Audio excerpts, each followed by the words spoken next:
Hello friends, in this video we will understand XOR gate, how it operates and some interesting things to know about XOR gate also. Let's see.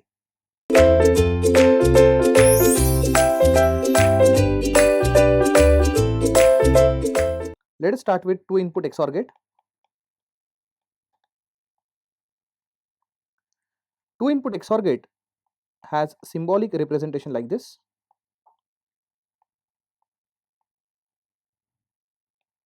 A and B are inputs, Y is output. Output expression is Y equal to A bar B plus AB bar. But we will see how this output expression has come by using a truth table. A and B are inputs, Y is output. 0 0 0 1 1 0 1 1 are the possible combinations. 0 XOR 0 is 0, 0 XOR with 1 is 1, 1 XOR with 0 is 1, but 1 XOR 1 is considered as 0. Please remember, this is the most similarity with OR gate. In OR gate, we had 1 plus 1 as 1, but in XOR gate, we have 1 plus 1 or 1 XOR 1 is 0. That's the only difference between OR gate and XOR gate to be remembered. As you can see, there are 4 possible minterms, that is A bar, B bar. Here you get A bar B, here you get AB bar, and here you get AB. But we know that for writing output expression, only those minterms comes at output for which output is 1. So as you can see, for this minterm and this minterm, output is 1. Therefore, I can write Y is equal to A bar B plus AB bar. So this becomes output expression for XOR gate. But in short, I can represent A XOR B like this, Y equal to A XOR with B. So whether you write Y equal to A XOR with B or Y equal to A bar B plus AB bar, it is one and the same thing. Let us say when output is 1. As you can see, for 0 0 and 1 1 output is 0, and for 0 1 and 1 0 output is 1.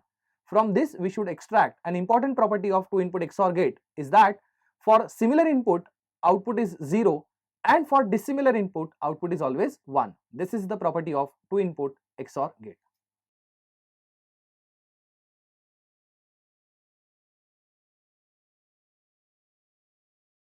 As I have written, output is 0 for same input and output is 1 for dissimilar input.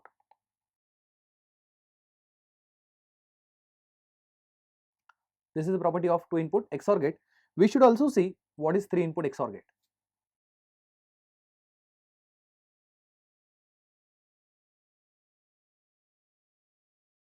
So now A, B and C are inputs, and this is the XOR gate symbol for 3 input.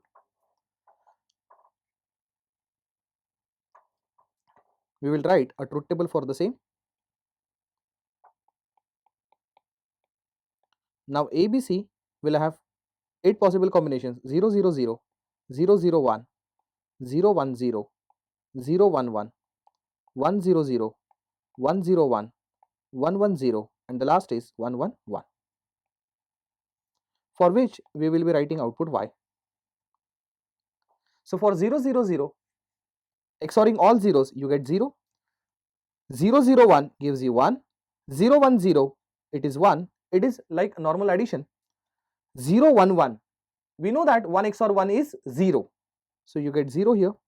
1 0 0 is 1. 1 0 1 is 0. 1 1 0 is 0. 1 1 1 is again 1. How this 1 1 1 has become 1? It is very simple. When you are XORing these, 1 XOR with 1 is 0 and 0 XOR with 1 is 1. Likewise, for 111 you get 1 as output. So now only those minterms should be considered at output for which output is 1. So as you can see, this minterm is necessary for us. It is A bar, B bar, C. This is A bar, B, C bar. After that we have 1 here, so I can write A, B bar, C bar, and the last one we have here, that is A, B, C. The final output expression, I can write Y equal to A bar, B bar, C plus A bar B C bar plus A B bar C bar plus ABC. Or in short, you can write this whole thing as y equal to simply A XOR with B XOR with C. In fact, I would recommend that you should remember this output expression. This is very, very important. This output expression that we have derived from 3 input XOR gate is very, very important. You should remember this expression. How to remember? I'll give you a trick. See, in a way, you have only 3 variables, am I right? Out of these 3 variables, you have to arrange them in a way only 2 variables will have bar. Like, first of all, A and B will have bar, C will be uncomplemented. Next time, you can have B and C as complement, A as uncomplemented, and the last time you can have A and C complemented, B is uncomplemented, and thereafter you have to remove all the complements and you have to write ABC as a last term. See what I said? For first term, as you can see, you have A bar B bar C. Out of 3, only 2 variables would be complemented. Next is A bar B C bar. As you can see, for second term, only A and C are complemented. For third term, only B and C are complemented. Since all the combinations are over, now just write ABC, and this is how you can remember output expression for 3 input XOR gate. It is mandatory, in fact, to solve many gate problems. If this expression is known, most of the gate problems based on XOR gate can be solved easily. This is about 3 input XOR gate, but then we should note down an important property for XOR gate. You have to observe when outputs are 1.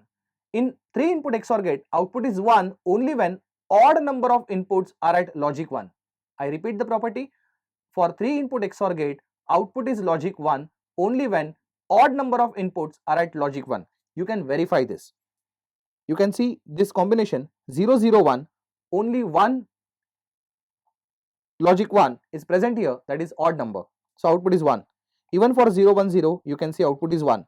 Next is for 1 0 0, output is 1.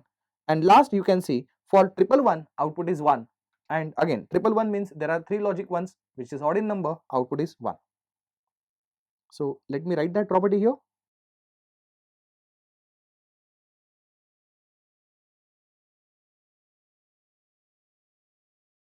So this is the property for 3 input XOR gate, output is logic 1 for odd number of inputs are at logic 1. Now in the next slide we will see the implementation of 2 input XOR gate using NAND gate.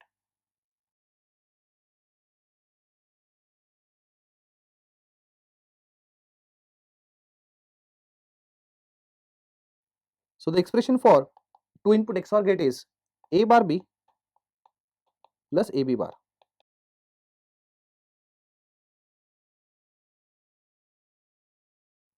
Now by using the property, as you can see, A bar and A is present here, you can club this A bar with B bar and you can club this A with B, and this property is called as transposition law.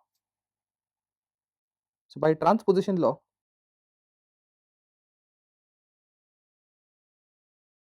the above expression can be written as A bar plus B bar A plus B.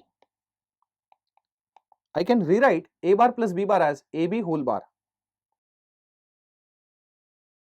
into A plus B, or I can rewrite this as A into AB bar plus B into AB bar.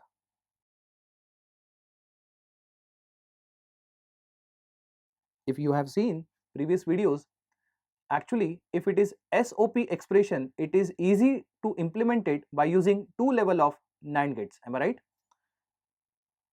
What I can do to make it quite easier, I would say replace AB bar with X. So now you can have Y equal to A dot X plus B dot X. Now you will find it quite easier to implement it using 2 level of NAND gates.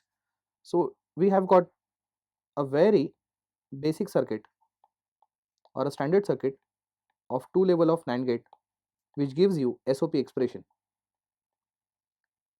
So let's say I apply A here, X here, x here, b here, and output is simply ax plus bx. Am I right? So this is output y. Now the question is how to get x. In fact, x value is nothing but ab whole bar, and ab whole bar we can get it easily by using which gate? Of course, NAND gate. So it is very easy to get x. The value of x is ab whole bar, and how to get ab whole bar? Of course, by using NAND gate. So I can use NAND gate here, and the output of NAND gate is ab whole bar, which is nothing but x. And again, I can actually short these two A together. I can short these two B together, and this is the final circuit of XOR gate using NAND gate. So as you can see, you require 1, 2, 3, 4.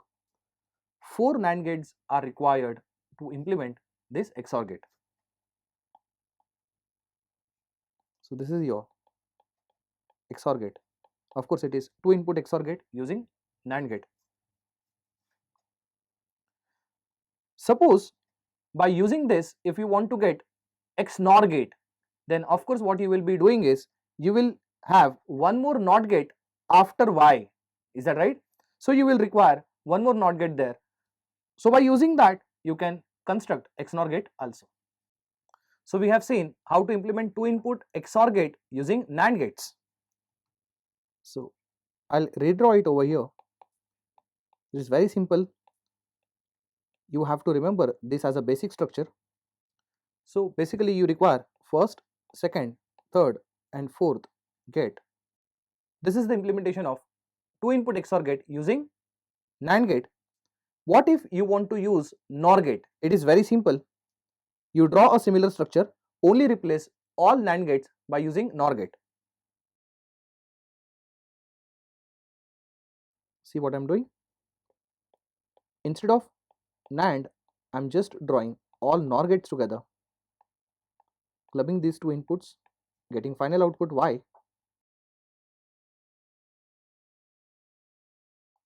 So as you can see, it is exactly similar structure, but with only one difference. The difference is that you have to add one more NOT gate here, and then finally you get Y. This is Y dash.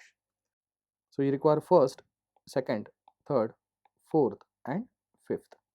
So remember, the first diagram shows implementation of 2 input XOR gate using NAND gate, and the second figure shows implementation of 2 input XOR gate using NOR gates.